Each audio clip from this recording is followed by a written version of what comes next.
Ladies and gentlemen, welcome back to the Wrestle YouTube channel and the Wrestle podcast for the State of Wrestling address, where every week we discuss the hot topics of wrestling news and then spend about half an hour talking about which Marvel films we hate because DC is better. Shut up, virgins, cry about it more. I'm Aeron, the Egyptian Death Machine videographer, guy who gets snubbed by a large amount of promotions and booked by a large amount of other promotions. I'm not bitter about it. I just have a chip on my shoulder. Joining me to discuss the wrestling news this week is the man who puts the wood in Bollywood, and of course the man who is always found on the top 10 list of sex offenders registers. It is, of course, Tanvir Verdi. Hi. Hello. Top 10, that means you're one of the best. I know, exactly. Be proud of your work, you know? Yeah. Be proud of what you do. These are my best ones. Yes. And of course, WrestlePlug does not in any way condone sexual violence of any kind or any kind of irregular conduct when it comes to sexual behavior. And we will open up a task force immediately to have a look at Tanvir Verdi's conduct. Now, joining me, of course, is somebody who I don't have to worry about sexual misconduct because he's too busy trying to finger my ass. It is, of course, the legendary one half of Silent and Death Machine. He's the silent portion of that. He's also the MC for Odyssey Pro Wrestling and the host of Coliseum Professional Wrestling. He is Morecambe's finest, Morecambe's only finest, if we're being honest. He is, of course, Silent Mark. Hiya. You all right? Doing well, boys. Good week. Good. Yeah, it's been all right. It's been all right. I had a fucking long conversation with some bellend last night. Yeah, me too, funnily enough. Fucking 2.5 hours, mate. Both beautiful You had the ability to stop talking at any point. Have you ever tried to have a conversation with you? Oh, yeah. No, I'm insufferable at the best times. But... I love chatting with you next. Oh, thanks, Tanvir. It's one of there's a big fuck you to Silent Mark if I've ever heard one. No, yeah, I was gonna say with Mark, I think we only had that one in-person conversation at Coliseum, and you've already become one of my favorite people to chat to. Because we were just chatting about anything and everything. Once Silent and Death Machine starts making money, he won't be fucking complaining, will he? Let's be honest. No, seriously, last night, when you look back at how long we were talking for, it did not feel like that. Yeah, it was very cathartic, actually. Yeah, I only realized it was that late when I hung up and looked at the time and I thought, oh shit.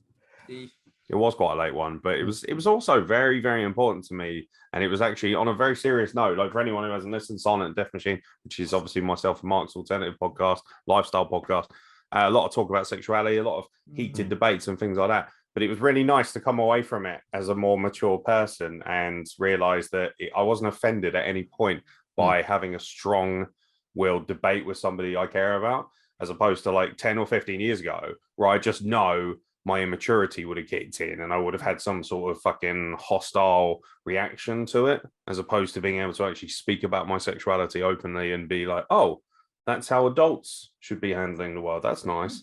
So it's nice to know that I've actually grown up a bit as a human being, at least in that moment. Seriously, listen to it. It's a proper fucking good one. Yeah, it's on my list. It's lined up. I downloaded it. Listen yet, Tanvir, is what you're saying. I downloaded it on Podbean. I was watching Night. Order a drone strike this minute. I was watching a Violent Night when you guys uploaded it, so I haven't had time. I've not seen it yet. It's good. I enjoyed it. Hey, that's for any other. That's for any other. Talk about it at the end. God damn it. Anyway, there's wrestling news, apparently. Apparently, we're trying to avoid it. So, Mandy Rose reportedly released by WWE obviously last night, because we're recording this Wednesday. Mandy Rose's 413-day reign as NXT Women's Champion came to an end after she was defeated by Roxanne Perez.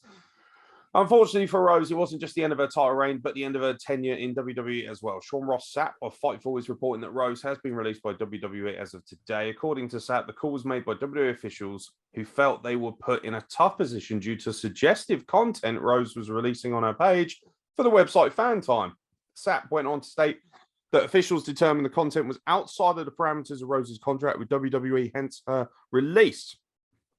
So yeah, basically, Mandy Rose no longer part of WWE because apparently some of her stuff, I assume, is too racy. I haven't seen the content in question.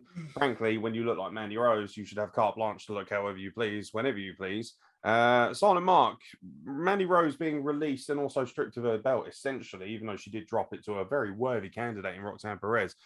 What does that say about the current sort of status? I mean, do you agree with this situation? I mean, heaven forfend that a woman in the WWE chooses to wear a bra and pants and a skimpy outfit, you know, it never happens in WWE, does it?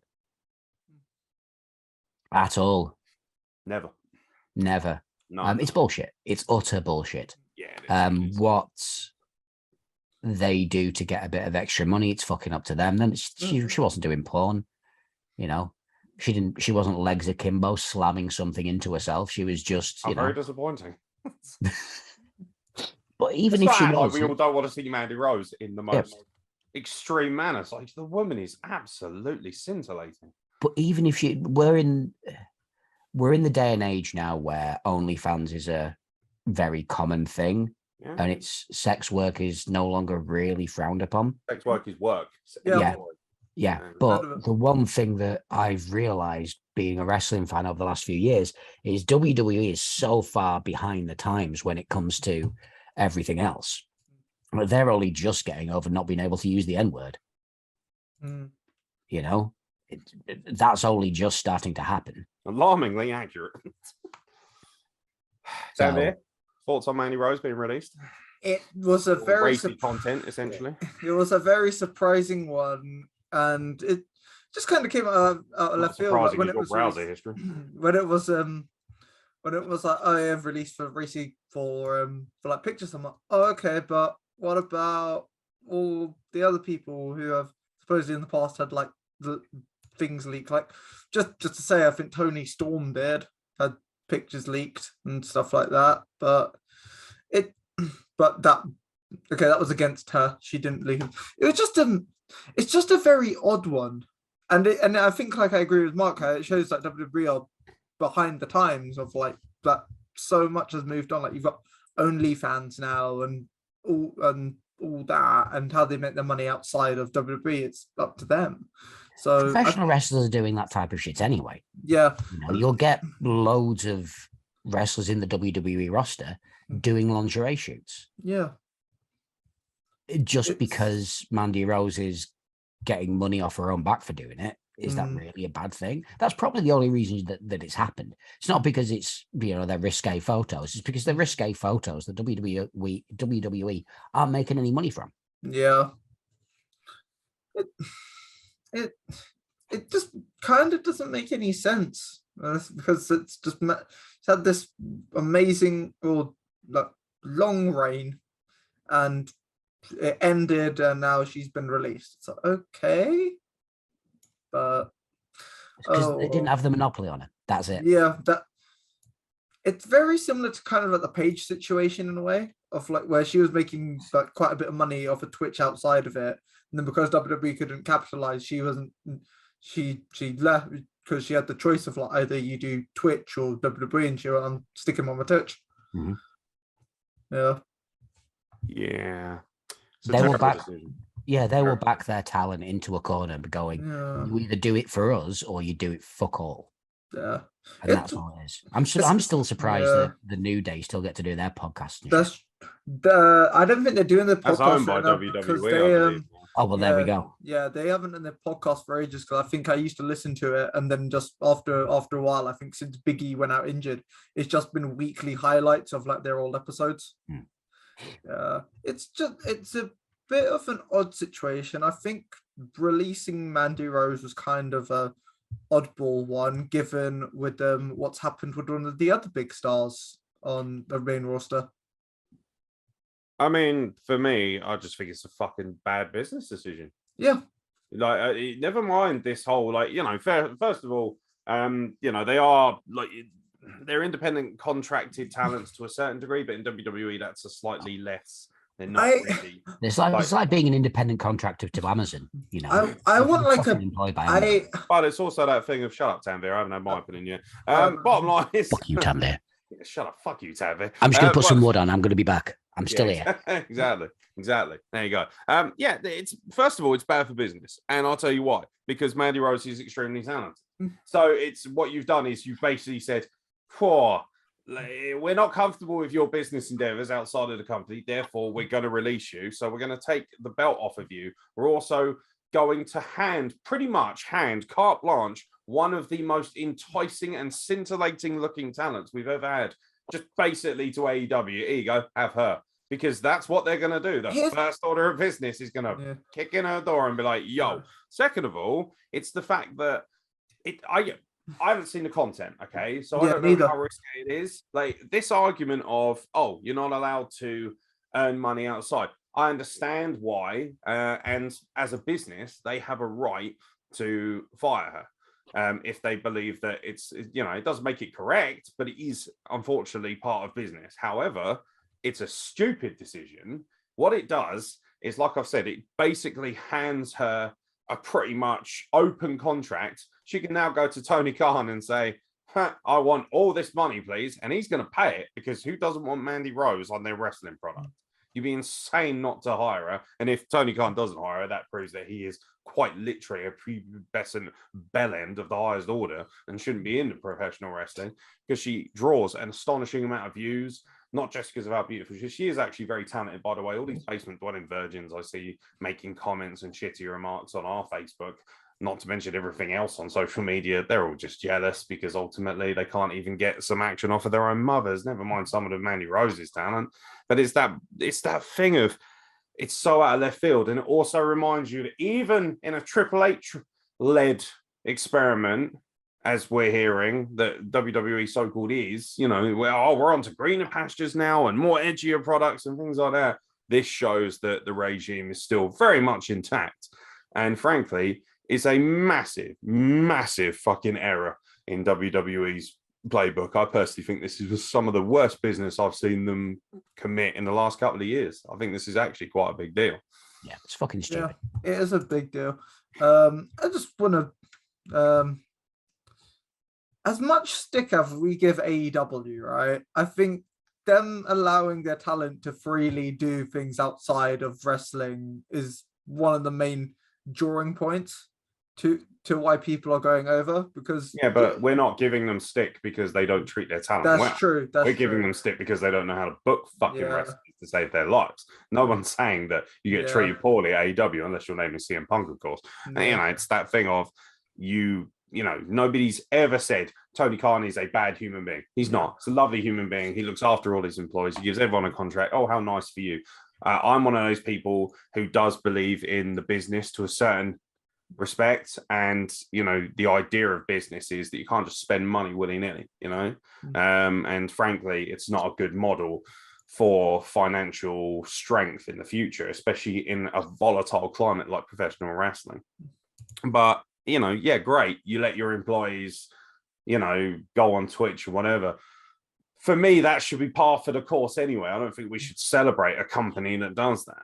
That would be like me saying, when I was at Royal Mail, Royal Mail let me do the Wrestle Club podcast every week. I don't have a fucking say in the matter.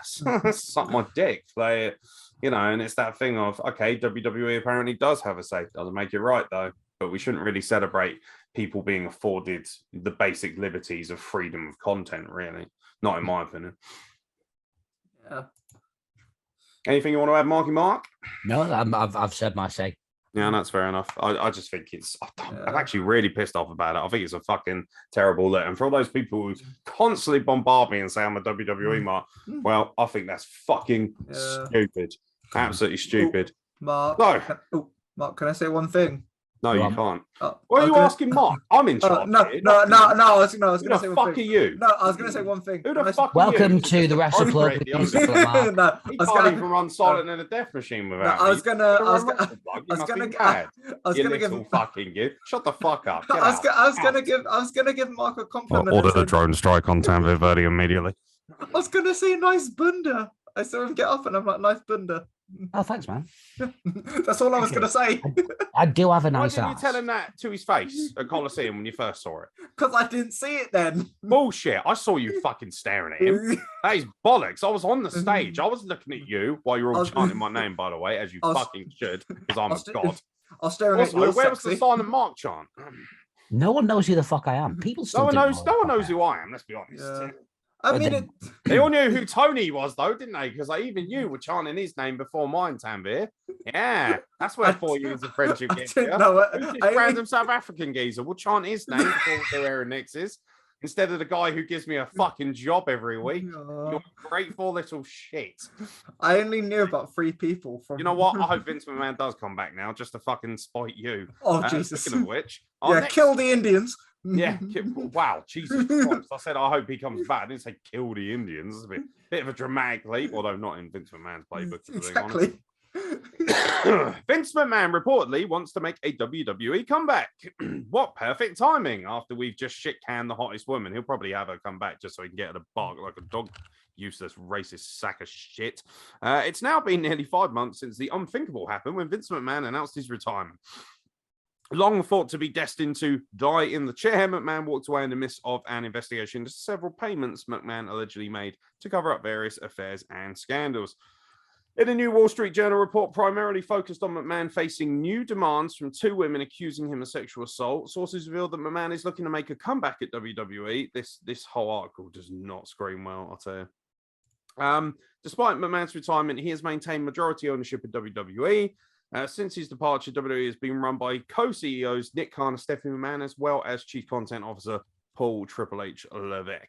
In November, after WWE announced the internal investigation of McMahon's conduct had concluded, Fight for reported that WWE spokesman told them McMahon was done, and would not be returning to the roles that were taken over by Triple H and several others. Unfortunately, that's not all. It's just not all. Simple as that. So apparently, Vince McMahon believes that he was given bad business advice and was allegedly. Vince McMahon's initial beliefs were that he would be able to ride out such allegations and eventually they would die down due to the natural culture of modern day media, and now believes that he has the right to the chair again. And this, of course, has then sparked a lot of fucking responses by people, including Ric Flair. Nothing like another dinosaur chipping in, is there? Let's be honest. During an episode of his To Be the Man podcast, Flair commented on McMahon's reported desire to return to the company he once ran. Well, you're not going to get a negative word out of me, Flair said. I love Vince McMahon. I think he should be. He's entitled to do whatever he wants. And I'm telling you, shame on the people that don't think so. Vince McMahon wanting to return despite being knocking on 80's door and whatever, believing that he got bad business advice, bad advice. I mean, this could take a while. Mark, Vince McMahon, does he have any credibility to his argument that he should be allowed to come back? No. Same reason why Louis C.K. shouldn't really be allowed in comedic dressing rooms. Same reason that, a whole litany of superstars should not have their jobs back. Harvey Weinstein should no longer be able to produce movies because truly disgusting human beings they are. I mean, I'm guessing, yes, he probably does want his comeback considering how much trouble it got him in the first place. That was a very clever joke. I enjoyed that a lot. It was a very clever joke. That was a great I'm just one. disappointed because I reckon most of our audience aren't going to get it. Especially Ajax. He don't get stuff like that. Bachelor's buffet, my fat ass. Anyway, Tanvir Verdi, should Vince McMahon be allowed another opportunity to run his beloved company? God, no. Into the ground. Just enjoy retirement, man. I think he's been enjoying it a little too much. It's gotten to the point where it's like we're slowly healing a bit with WWE. We're slowly healing. Yeah, and now Vince wants to come back. Today, haven't we? Mandy Rose being released. Yeah. Still massive issues with this company. Yeah. I think if Vince comes back, we're just going to be in the depression period again, which we were for a while with WWE, because other than Roman Reigns, there really was nothing, to be honest. Yeah. I mean, I just reading it just makes me feel uncomfortable. This is a man who's still currently facing accusations of sexual assault and rape. Every kind of level of sexual assault, not to mention, potential fraud and embezzlement. And then that's not including all of the things that have been levied against him in the past. Pat Patterson's Cream Team, the rape and traumatization of Ashley Mazzaro. We fucking swept that under the rug pretty quick, didn't we? These are all allegedly, but the bottom line is they're still out there for people to read. They're on the internet as an open source material. Mm. Fuck off. It's that's coming from somebody who wouldn't love wrestling if it wasn't for Vince McMahon. Fuck off, mate. You know what? Doesn't matter how well your uncle treated you when you were a kid. If he ended up fucking raping someone or touching you inappropriately when he got older, that makes him a terrible person. Sorry. And that's just the way it is. And Vince McMahon is not really that much different to me in that regard. He's that wrestler. He's wrestling's creepy granddad who just happens to have a lot of money.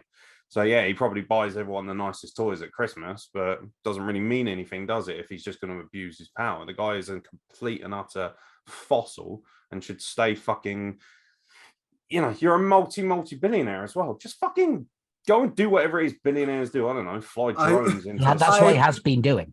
I honestly thought you were gonna say just die already. Die already. That was going to be mine, to be fair. I thought you were, because when you said just dirt, I'm like, don't, please, no. No, but I mean, it should be pointed out as well. There's a documentary, isn't there? The 9 Lives of Vince McMahon that's dropping soon on Vice. How much do we genuinely think we're going to get of a true story of Vince McMahon's background? Oh, not at all. Not in the slightest. Not all of it, because I think when we said when Vince retired and Vince dies, there's going to be so much coming out that we wouldn't have known before. So I think this is just going to be like a little sliver. This isn't going to be the Michael Jackson story again. That's what's going to happen. Yeah. Yeah. I mean, I bet they will not tell anyone how much steroids he's on. Finding McMahon. McMahon doesn't take steroids. Get out of here.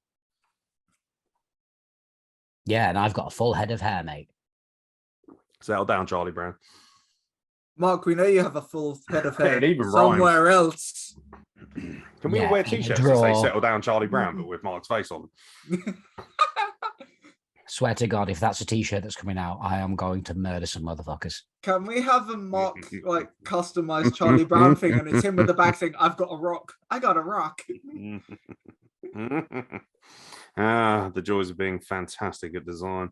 Right, moving on, because obviously we're all unanimously agreed that Vince McMahon is a fuck nugget and should stay the fuck away from professional wrestling. Tony Khan has hired a former WWE vice president for backstage AEW roles. It seems the more folks start in this business, the longer they stay around this business. Never a truer word said. With that, AEW president Tony Khan has just added a significant name to the company's list of executives. That name is Michael Mansouri. With PWI Insider, or PW Insider, should I say, reporting he's been hired by AEW and given the title of Senior Vice President and Co-Executive Producer. Now, this is quite the notable backstage hire for multiple reasons. To start, Mansouri's most recent stint within professional wrestling was as Vice President of Global Television Production for WWE.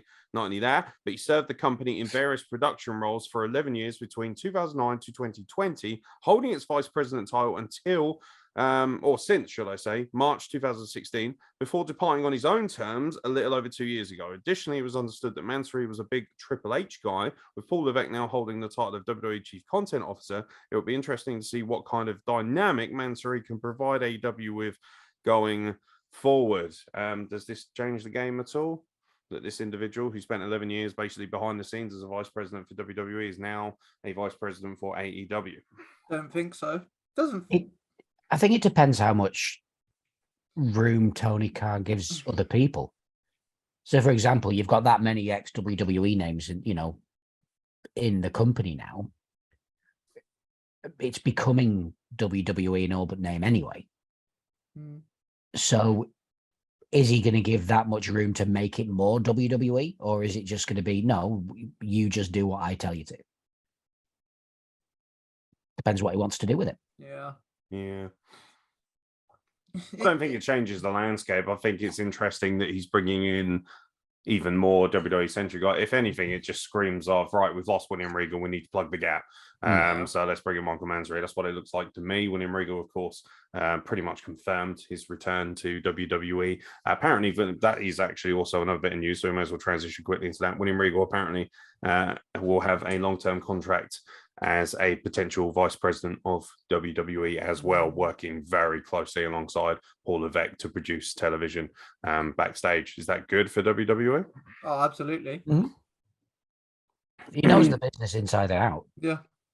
So another transition, actually, that I should point out, these kind of like 3 news articles that kind of meld together very nicely. Triple H reportedly underwhelmed by some of his rehired WWE talent.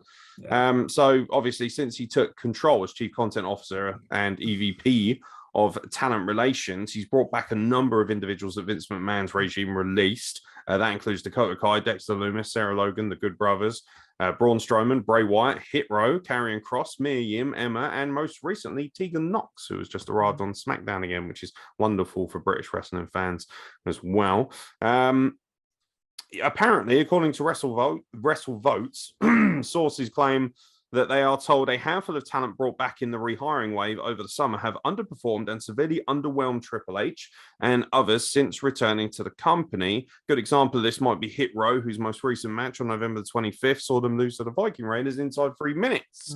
Killer Kross, or Karrion Kross, depending on how you look at him, has lost his blow off with Drew McIntyre, a crown jewel, and hasn't really done anything of relevance since. Emma came back recently, hasn't done anything other than basically follow around Madcap Moss, basically fancying him, which is, I suppose, understandable from a body standpoint, but his face just looks like a wrecked piece of scaffolding. Strowman has picked up victories over Omos and Otis since coming back and has done quite literally nothing since that point. And of course, obviously, there's the multitude of NXT talents that are kind of, some of them are flattering to deceive, to be honest, on TV, as we would like. A good example being Candice LeRae, who I love personally, but he's just not over on Raw. Fans are not reacting to her whatsoever. So you've got all these things tying in. William Regal coming back.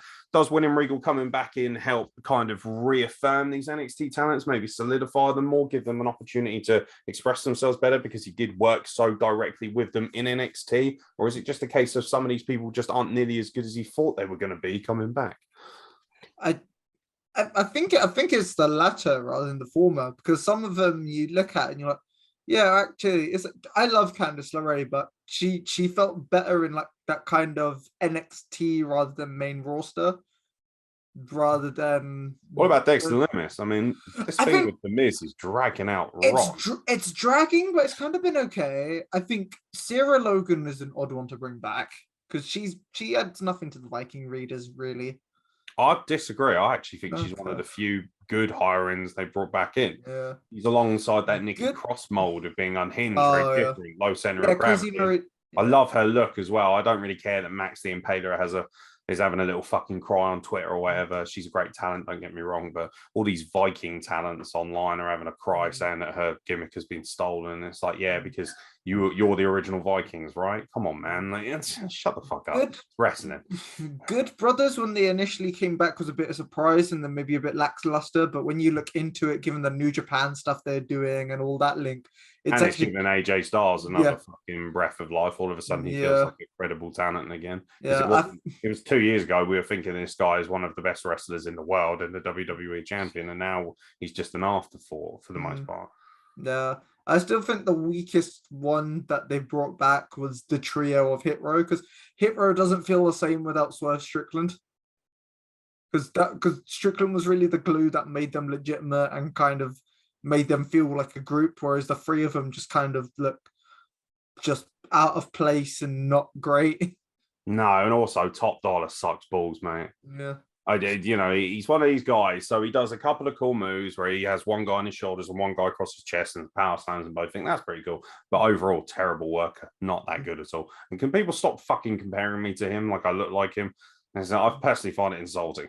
Like, because the guy's shit and I'm not. Simple as that. Like, he's just, whatever. And also, he's black. He's a little bit awkward. Yeah, you're whiter than I am. Exactly. I wasn't going to say anything. Yes, I'm an Indian apparently now. No, you're Egyptian. Race is up for debate. Also, the only reason you look darker is because you hide in the dark, you fucking nonce. I'm sorry. There we go. Fuck it. I'm not even talking to you at this point, Tanvir. I'm talking to Silent. Wow, that is fucking terrifying, isn't it? That is. You're not helping our fucking. You know what? No wonder we're not ever going to get any fucking funding from YouTube. We could have like 10 million subs, and they'd be like, "Nope, absolutely not. You're not getting any money for your disgraceful behavior." Because of that prick. Because of that fucking prick from India. Can I put the spanner in the works for it for a second? When do you not?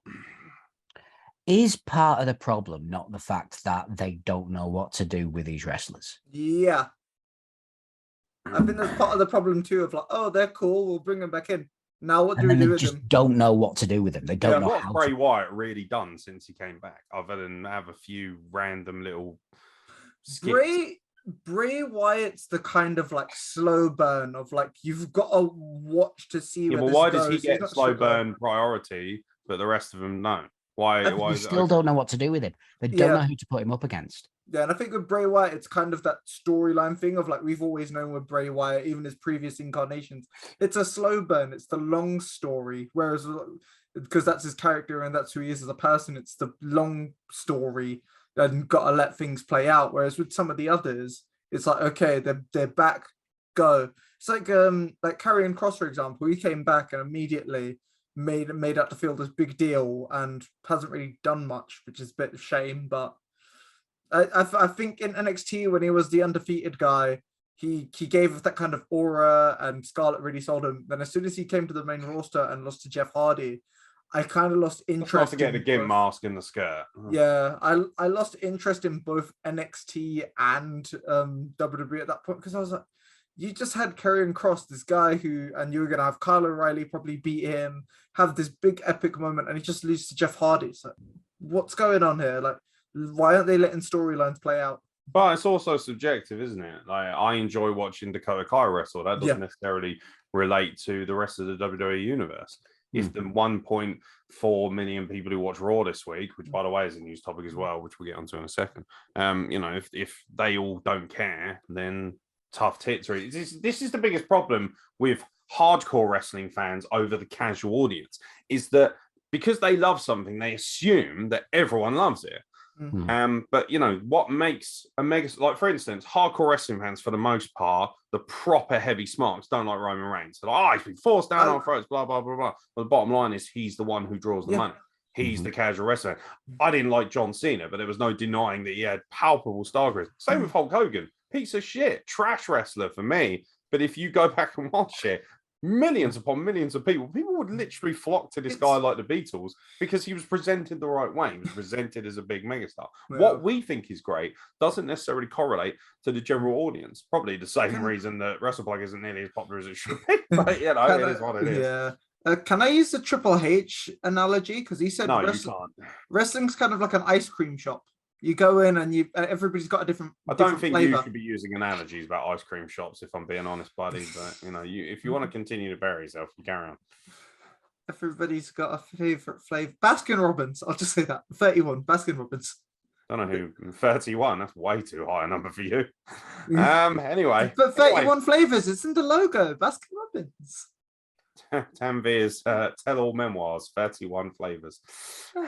Oh my god.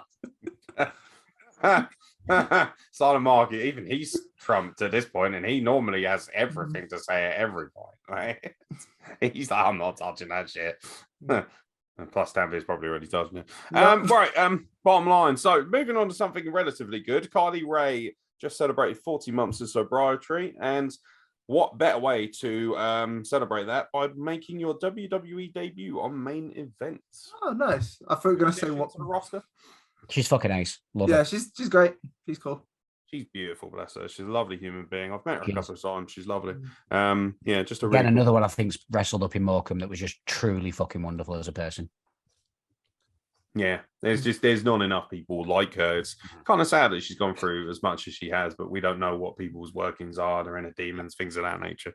By the way, there's always helplines available. There's addiction helplines and all kinds of different things at your disposal. So make sure if you are suffering from any of those addiction issues or anything of that nature, you reach out to the right people and us as well. We can help point you in the right direction. Interesting stuff. So what do we think about Sasha Banks potentially working in Japan at Wrestle Kingdom next year? She's still not part of the WWE roster, apparently. She will be making her first wrestling-related appearance since May 2022 at Wrestle Kingdom 17, but questions remain about Banks' status with NJPW or its sibling promotion, Stardom. Apparently, Stardom have been trying to thrash out a contract deal with her ever since she left WWE. But then there's a lot of rumors suggesting that her and Naomi might be back in WWE at some point. Do we think that Sasha Banks should test the waters and steamroller around, all the other promotions for a bit to see what works for her? Bearing in mind, there was also a massive rumor coming out that she was charging $10,000 per indie appearance. It's an interesting business move. It's gonna be interesting to see how she works in Japan, because with everybody who goes to Japan, it's very much of like, you're either gonna make it or you're not.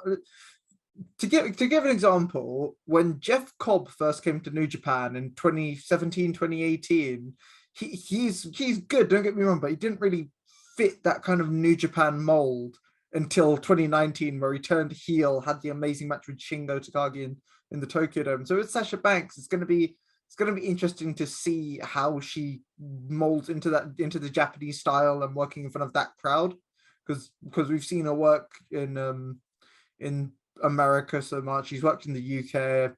She's probably worked in Mexico in the WWE live events. So it's going to be interesting to see how she kind of fits the Stardom Japan mold and see how she works with wrestlers like Starlight Kid, like maybe a Kairi who's back, and maybe a Mayu Iwatani, Tam Nakano. There's plenty of names and plenty of dream matches there, but it's just going to be, how will she be able to hack it? Which I think she will, but it's just going to be a matter of, let's see how this goes. And I think with the contract stuff, it's going to be interesting to see how much they've agreed on. They're not going to be able to afford to pay her if it happens. For what she was it is Bushi Road who are doing who does the company, and Bushi Road are massive in Japan. So it's going to be interesting to see how much massive in what sense, because WWE are worth $6 billion. Yeah. Not that much, but Bushi Road are pretty big. Yeah, that Bushi Road, you're poor. Nah. Vince McMahon says so. God, dog, give you a Bushi Road. He probably thinks that's some sort of weird Japanese bukkake, doesn't he? Yeah. He's like, hey, Linda, type in Bushi Road on Pornhub for me, you. No, that's Bushido Storm. Bushido Storm. They should be called Bushi Road. Or they should just be called Disbanded and move on. Or cultural appropriation. Cultural appropriation, yeah, absolutely. Yeah, casual racism and autism combined. People think I'm being abusive to autistic people. I'm not. I'm actually, it's an in-joke. You need to join our games nights to work this out. Yeah. So, but we need to make sure everyone signs fucking non-disclosure agreement whenever they compete in games nights, because they're getting out of hand.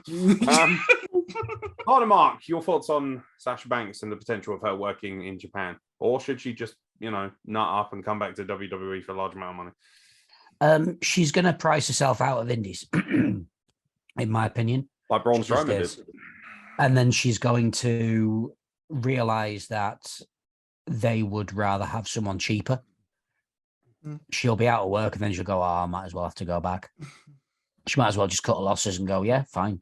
Vince isn't there anymore. I'm not going to be. Yeah, which is funny, because from what I can tell, she loves Vince McMahon. Yeah. Really?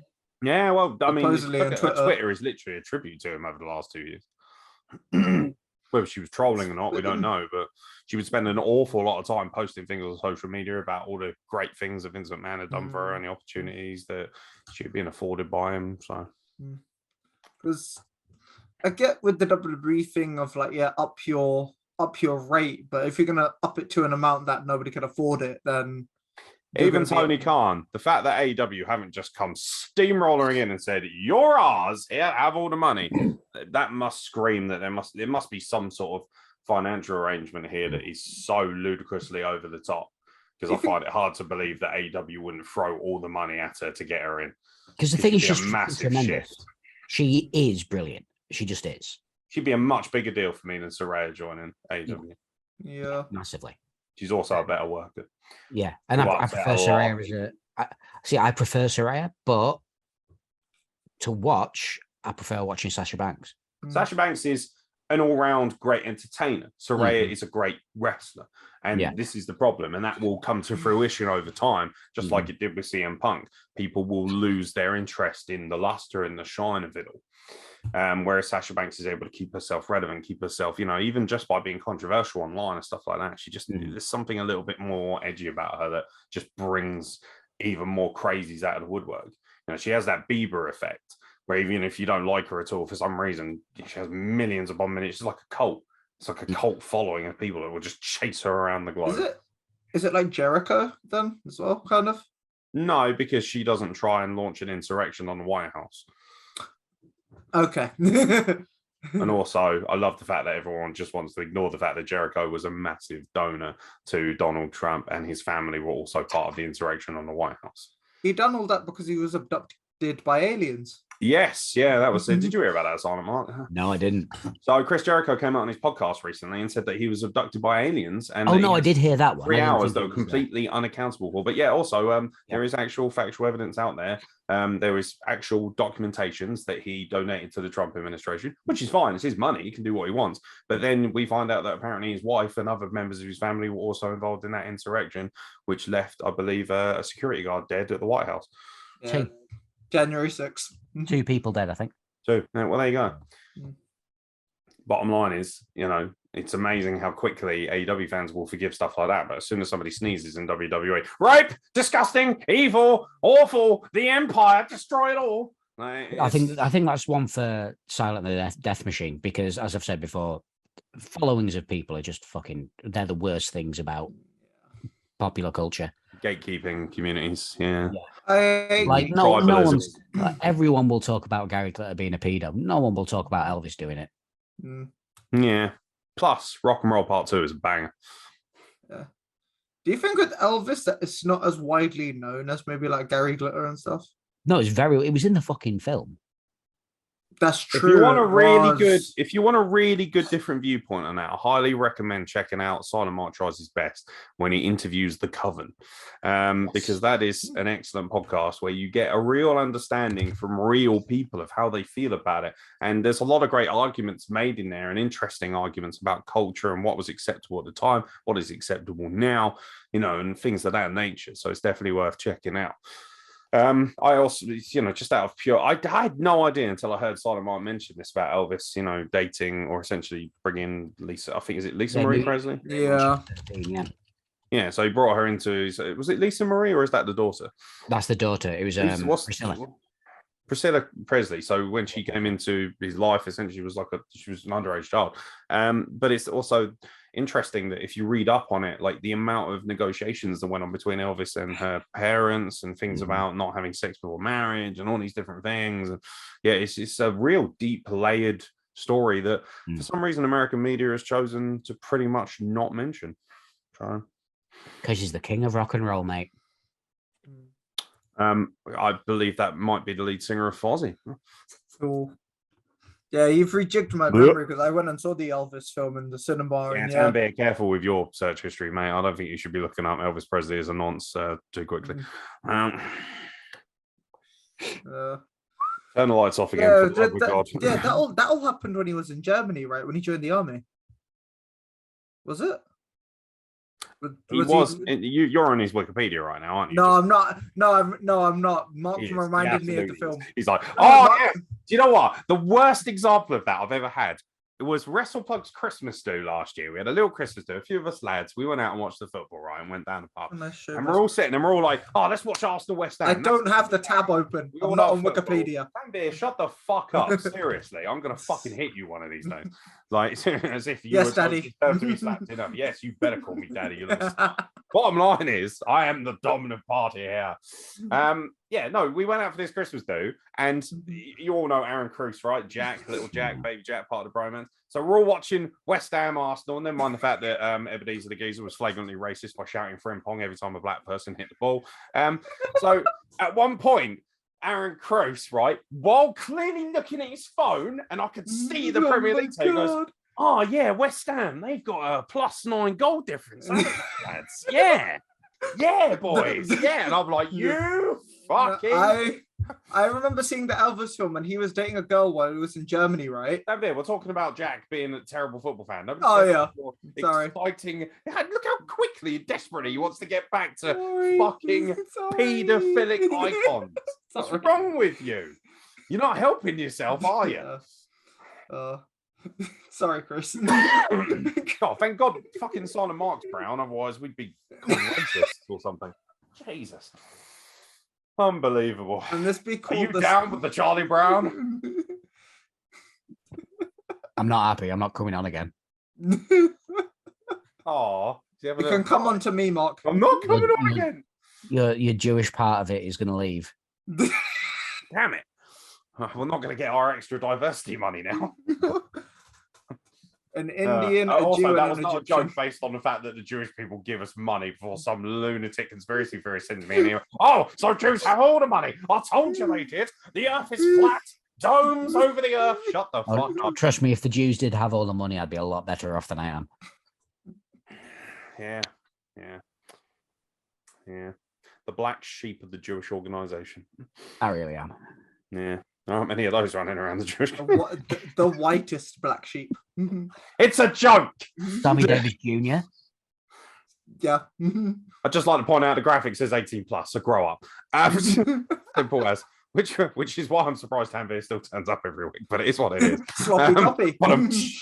Anyway, moving on. There's not really much else in terms of wrestling news, unless Tanvir is probably hunted down about God knows how many fucking articles about New Japan or whatever. Tanvir, you got anything you want to add?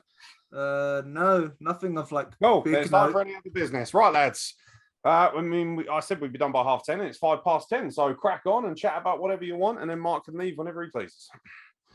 Question for you. Go for it. What's the plan next week? Ooh. So obviously it's the one before Christmas, the Christmas special. It is, and also the night before I will be at St Mary's Stadium. God City! Oh, is that the Southampton Lincoln game? Yeah, it is. Oh, nice. And the Carabao Cup. Also into the quarterfinals of the Papa John's. Yeah. Am I doing it by myself then? The what? The podcast. Look, mate. Like, you have to understand something here. Southampton versus Lincoln is far more important than you, so shut up. I'll do it myself. Let's just rip the Band-Aid off right now. I love Silent Death Machine, but I am not missing the opportunity to see Lincoln potentially smash up Southampton. It's not happening. What if we do Silent? What if we do Silent and the Curry Machine? Silent and the Curry Machine. Go on then, fuck it. Let him in for a week. Go on, let him do it. Fuck it. Let him bury himself. Go on. It's going to be dangerous. Welcome to Silent and the Nons. Oh, sorry. Silent and the Nons. Suppressed memories. Jesus. At W12.FM. The reason I ask is, are we doing something special for Christmas? Well, I'm not. I'm on my own. No, what I'm saying is, we should do a watch along. Ooh. I mean, what are you thinking? both of you have popped your watch along cherries in recent weeks, which is nice. Santa Slays. Yes. The problem is we're not allowed to have the actual movie on the video. So what we could do is just have this and say to people, what is it on a streaming service that is readily accessible? It's Prime. It's on Amazon Prime. Cool. All right, we'll do that next week then, or we'll record it at some point at the back end of this week and release it for next week. Yeah. That'll be a giggle. We can release that alongside. State of Wrestling Address will still go ahead on a Wednesday. As far as Silent and Death Machine goes, Mark can message me and let me know when he actually does have time, because you won't be able to do it Monday, will you? No, radio Monday. My proper on the radio today as well. Yeah, do it Wednesday afternoons. Awesome. I have to check that out. I might listen to that in retrospect while I'm doing my designs. It's just a daytime show. It's nothing special. It's not as good as the Monday evening show. No, that's a shame. Not many. Or as many All I Want for Christmas covers as I can possibly get. Yeah, not many other radio shows play 9 All I Want for Christmas covers in the same show. It was incredible, honestly. It must be some sort of record. I am fucking good at my job. Yeah. I also did one of loads of different covers of Bad Guy by Billie Eilish. I think I did a full first half that was just Bad Guy by Billie Eilish. She's fucking awesome. I love her. Oh, she's ace. Yeah, she's fucking cool. She's like a little bit of counterculture in a world of extreme commercialism. She did the Bond theme, right, for No Time to Die? Yeah. She did, and it was really fucking good as well. Yep. Yeah. She did the ending song. One of was it songs... as good as Skyfall? One of her songs was used in the Big Mouth credits, and I really liked it. I forget what it's called though. Yeah, I forget what it was called. I forget the name of the song though, but I remember hearing it. I've been watching Inside Job. I've been binging that on Netflix. Oh, I haven't watched that. I haven't seen that. Fucking jokes. I've not seen it yet. So the whole concept is, I don't know if you know what a concept is. So basically, the cartoon is based on, people who work for the deep state. Yeah.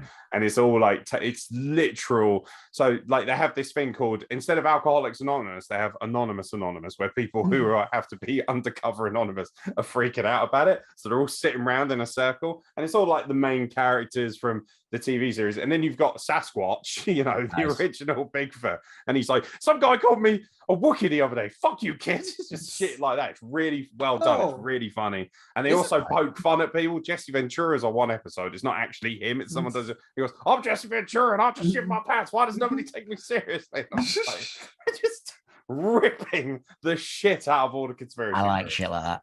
It's really well done. It's very tongue-in-cheek. Amazing voice actors. Christian Slater is the voice for the father character, who is a megalomaniac lunatic. It's just brilliant. I'm reading the cast because I've got it up. I didn't realize it was only 18 episodes. John DiMaggio. Is it Lucinda Jones? Doing the voice of Reagan. Yeah, I think she's in it as well. There's a number of different people, but the characters are all so well thought out. Just all very, very funny. The one of the ones the last episode I just watched was when all the famous deep state individual conspiracy theorist groups come together for basically their own Hunger Games of just sexual orgies and shit, and they're just taking a bit. The Illuminati turns up, and you got Cognito Inc., which is what the company, the fictional company, is based around on the thing, and then you've got like, for some reason, the Juggalos, the Insane Clown Posse, apparently one of the 6 most powerful organizations in the world. I mean, that's true. Yeah, so it's just very funny. It's very funny, and it's in a time when we're all terrified of what we're going to read in the media and stuff. This kind of brings you back and just say, hey, don't fucking take everything to heart. Just relax and have a bit of fun with it. It's really funny. It's 18 episodes at the moment, 2 parts. But apparently it's going to keep going. I might try binge and start that tomorrow if I can. It's fucking hilarious. It really is. It's so many quotable moments. I feel like we've evolved far beyond things like Family Guy now. I just feel like that doesn't have the legs anymore for me. I just find it a bit. These things are actually trying to go for very deep-seated issues and political issues, and then making light of them. And I like that more so than just rape, funny. I think there's a special middle ground for things like that, where you'll get a show like Bob's Burgers, which for me is the best adult comedy show that there is. Bob's Burgers. Without any doubt. Do you think you like Bob's Burgers more? I'm curious about this because I noticed that you played a Bob's Burgers track on your radio show the other night as well. And it's that thing of, I watched that, and inherently I imagine that you must have some sort of empathy with Bob and having to bring up kids and the wife scenario. Is it because of that, or is it just because I loved it before I had kids? I remember I had a partner down in London, and traveling down the train onto London, I always took my laptop with me and used to binge Bob's Burgers one after the other. And my favorite one is always Ark Roll, which is in the first series, I think it's episode 7 or something like that. I haven't watched that much Bob's Burgers, to be honest. Yeah, I haven't seen that much. One of my favorite episodes that I have seen is the one where Tina crashes the car while Bob's trying to teach her how to drive, and it's like the world's slowest, most painful crash. And then she has this massive guilt trip over it, and she like starts going full on paranoia about it. But I just love I love Gene. I think he's fucking hilarious. Fucking amazing. I've got this weird thing at the moment where I genuinely think but like you were saying, I kind of empathize with Bob quite a bit because I'm a father that's trying their best, but I'm also very much Gene. Like every so often, Bob will just turn around to Dean and go, Gene. So like, stop talking. Everyone does that to me. Yeah, but at Wrestle Plug, we just empower Gene. We just let him go off his nuts. We are a bunch of Genes, apart from Tanvir, who is obviously Tina. Yeah, I'll take that. I'll take that. Yeah. Although I'm slowly turning into Bob, the owner of the household, who has completely lost control. Yeah, it shows like, because I haven't seen much Bob, but it shows like that and King of the Hill. I really like King of the Hill. And it's because for me, it's not. As I said it to you yesterday, next when we were talking about Peanuts movie. It's not cynical comedy. It is adult. It is relatively heartwarming, isn't it? That's it. It's heartwarming. It's not. There's no victim to it. It's Whereas things like is it Terry? Who's the is it Terry, the guy who's like a complete loser who keeps coming around? Well, I forgot his name. Yeah, Mhm. like he cracks me out because he's just inherently likable, you know. Yeah, It's exactly. like In the like Peanuts Trigger in movie- Only Fools and Horses. He's got that similar thing of like he's just stupid, but you love him because he's just salt of the earth. Yeah, but he never plays the victim either. He's no. There's one episode where he kind of is, where his family are coming over for. Is that the one where he's hoarding stuff and he's like, yeah, I've seen that one. That's actually really good. Heartbreaking. Is that a bit like Kramer? Really soul destroying. No. Okay, I was gonna say because the way from like the first line. Sorry, it sounded like you said Kramer from South Park. From Seinfeld. I get what you mean. Kramer from South Park. Fucking hell. But no, so things like Family Guy and South Park, they all have victims. They all, play to that thing.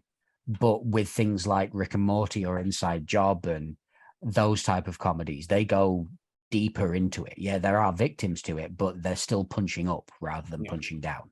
I still think the best animated show of like the past decade is still BoJack. Yeah, BoJack. BoJack is the most fucking powerful emotionally. I fully believe that. I stops being a comedy like halfway through season 2. Yeah, there's nothing funny about the last 3 series at all. You've got but the it's series also beautiful. If that had been done on a live action performance in that level and that scale, it would have won every fucking award known to man. But because it's animation, it gets passed over quite a bit. It was like you had the whole Sarah Lynn stuff, and I still think my favorite episode is in the last season where BoJack's given the eulogy. That is. Yeah. Oh, what you mean? The one that is that's not in the last series. That's in season 4, I think. Yeah, he realizes he's at the wrong funeral for his mother. Yeah, it's literally the whole episode is just him giving a eulogy. That actually is one of the few episodes that actually did win primetime awards. I loved it because of the concept behind it. Very powerful, very clever.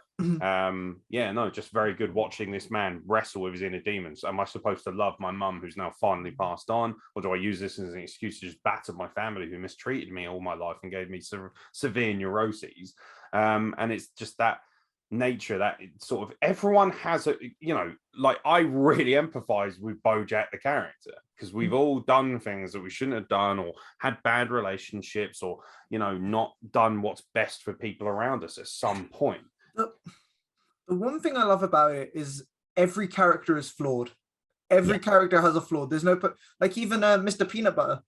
You see him and you're like, oh, he's this really upstanding on his missus, doesn't he? Yeah, you're like, he's a really upstanding guy. He's the most wholesome fucker throughout the whole for the whole thing. Him and Todd are the only. Todd is really the only truly wholesome character in that entire thing. And he's the only one who's himself as well. He never does anything truly bad at all throughout the entire series. And he's the one constant, and it's that the changing dynamic and how they lose their friendship over time. It's actually really soul destroying of just how much even the best human being on earth with the biggest heart has finally drawn a line under it. Yeah, it's a real good advertisement for how you should never ever take people for granted if nothing. Even Princess Caroline. Princess Caroline. There's so many great characters in BoJack. There's so many great characters. The depth and the layers of each character is so well performed and so well shown to you, expressed to you. Even the side characters and things like that. And I like Diane because Diane kind of felt initially as a side character, but then you see her backstory and everything. You're like, oh no, she's gone through a lot. The episode when she's just realized she's getting a divorce and she goes back to Vietnam to regain her culture, and it's something that I've always battled with is this thing of like, do I need to be closer to my dissension, my culture that's come from my descendancy, or do I need to be closer to where I'm born? And then you watch her go back to Vietnam and she realizes even though she has Vietnamese descent, she's a stranger in her own in her own heritage, and she just breaks down so much. You just think, fuck, we've all had to deal with breakups that we didn't want to have to deal with. That's like kind of how I feel with like Indian culture. I feel like a stranger to my own culture, because even though it's been, I think, 14-15 years now since I went to India, I was like 8 years old still. I mean, I've never been to Egypt. At least you've been to India, and it's that thing of, I do wrestle with that sometimes. I get people in my family or distant relatives in my family saying, oh, you're a fake Arab. So, I don't know what you want me to do about that. Like my mum adamantly refused to give birth to. She was literally this close to giving birth to me in Egypt and flew out last minute to England. So desperate for me not to be a child. It's when people, I think other Indians say to me like, "Oh, you've been whitewashed." I'm like, what does that mean? I've just grown up this way. They're buzz terms, unfortunately. Yeah. Sometimes they have relevance. Sometimes they're overused, and in that scenario, I would hesitate to say they're probably overused. I just brush it off because at the end of the day, I'm me. If you're not happy, because this is something I've picked up from you, Nix, and I love it. If I'm just being me. If you don't like it, piss off. At the end, if you don't like how I am, piss off. You know what? It's a discovery as well. It's taken me a long time to get to this point, and it's still not a refined concept at all. I still struggle with the inner workings of who I am, my sexuality, my passion, my culture, my heritage, my workplace, what I should be upset about, what I shouldn't be upset about, what I should debate, what I should do. Am I correct by making jokes about, like all the stuff we said on this podcast, which is clearly a fucking joke, but you never know who's going to listen to it and think, oh, fucking hell, that guy's an asshole. Am I okay knowing that theoretically there's a large proportion of people who might think you're a cunt because you're very different and because you're just open about who you are? But I'd rather be on that side of things than on that massively repressed side of things, pretending that I'm not, it'd be like a stand-up going out there. And then every time, Mark is a wonderful stand-up, very talented. Imagine him going out on stage and then saying, don't screw your face up, take some fucking credit, you gimp. It's that thing of, you know what? You're a piece of shit and you will accept that you are not a piece of shit. One of those things, if you go out there though on stage and you say, well, I've got this funny joke about Jews. Actually, no, I won't say that because I don't want to offend anyone. People are just going to be like, well, fucking pick a lane, prick. Pick a lane. Guts. Have some fucking... As long as you're not inherently attacking people, I don't think you should be scared of swearing or having... like these people who get kink shamed and that. Is it consensual? Yes. Well, then fuck off and let them do what they want to do. Are they making a joke and that people are laughing about and they're clearly not attacking the demographic specifically and they're just trying to make light of a situation? Yes. Well, then fuck off and laugh about it. It's like go somewhere else. If you're offended by it, fine, but that's taken, not given. And that's kind of how I'm approaching life now is I don't feel like I'm inherently trying to attack anyone. I'm just trying to express my idiocy through whatever media format is available to me. And if that happens to upset people, tough tits, don't watch. I give everybody a choice as to what they're exposed to. That's the difference. I'm not forcing that on anyone. Yeah. If you're complaining about something and then if the other person's like, let's have a discussion about it, and they're like, no, what's the issue then? Of like, let's have a discussion about it. What do you think is so wrong about what I'm doing or my discuss opinion? With me if you don't like something. Don't just outright say it and then go and tell everyone how much you hate me. It's be a solution, not a problem. To hearken on that, it's like it's not on the big sale, but it's like me and Mark on Lord of the Rings. Is that we can have this discussion? Yeah, we can disagree about it, but I'm not going to gatekeep because the thing is, Mark's tried it and he even said it's boring. I'm like, I completely get that. I'm like, it's not for everybody, but I can get why it's boring. But it's the beauty of Silent and the Death Machine as well. Whereas, so yesterday's show, the one that came out yesterday, we disagreed. Pretty much 2.5 hours of just no, don't agree with that, don't agree with that. Genuinely disagree with each other. At no point did I ever think, shut up, Mark. No. I know that 10, 15 years ago, I would have been upset or annoyed at you, and that would be my fucking problem, not yours.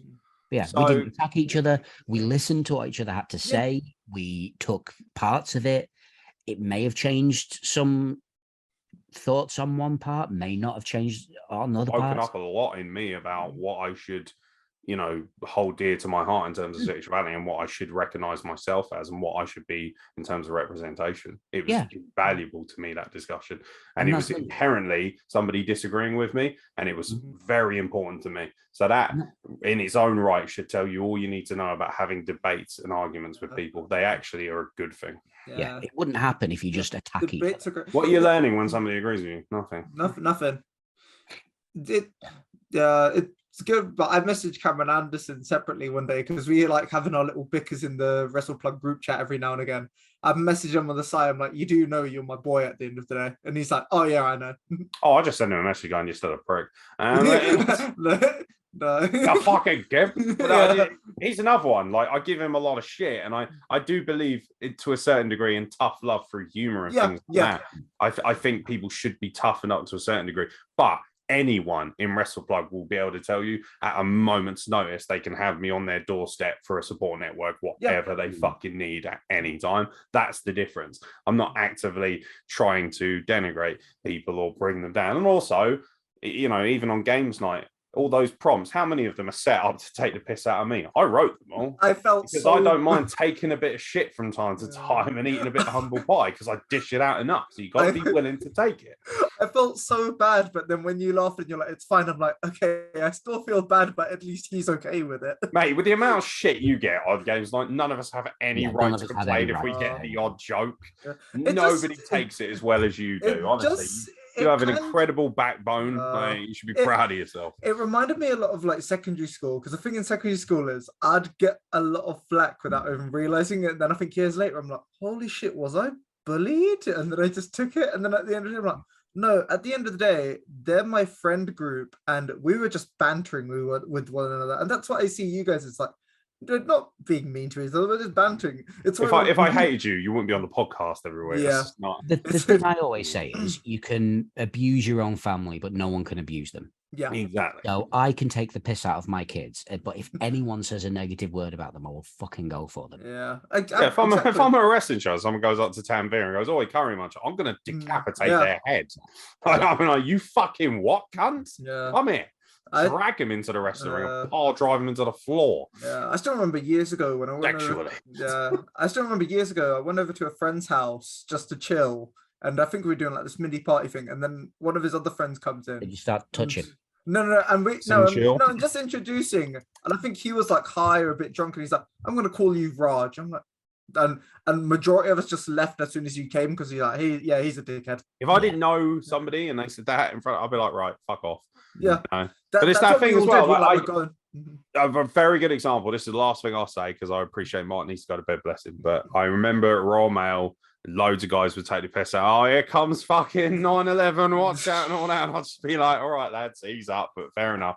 But then I remember walking out on the platform once where all the vans were, and there was this northern lad there, Middlesbrough, go figure, which is also, you know, it's Middlesbrough. Come on, just Google it and you'll know what I mean. And he was singing some awful fucking racist song, a proper old miners song, and I just went, shut up, mate. And he turned around, why don't you fuck off back to Bahrain?